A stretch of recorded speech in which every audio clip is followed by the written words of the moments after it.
Жамбыл Жабаев 1916 жылғы 25 маусымдағы 19-31 жас аралығындағы ер азаматтарды соғыстың қара жұмысына алу туралы патша жарлығына қарсы ұлт-азаттық қозғалысқа белсене қатысып, бұқара халықтың қалың ортасында жүрген, сол қозғалысқа арнап шығарған жалынды үндеу жырларының біразы ұмытылып қалып, патша әмірі тарылды және зілді бұйрық атты екі өлеңі ғана хатқа түсіріліп алынған.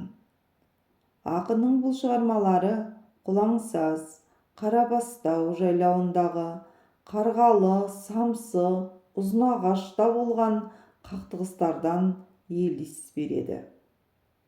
Зілді бұйрық өлеңінде бұл тарихи оқиға нақты есімдер және жер су аттарымен дәлелді берілген.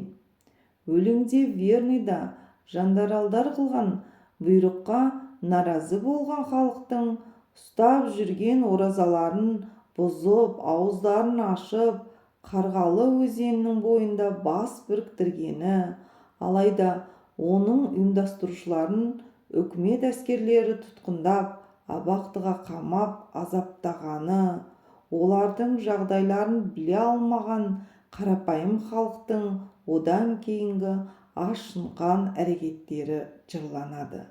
Аттандық ұлығының қонысына, елді сорған борсықтай болысына, көп ерлер қаза тапты жауға аттанып, көксеген азаттықтың соғысында деген жолдар патшаның қарулы әскерімен қақтығыста көп халық қырылғандығын айғақтайды.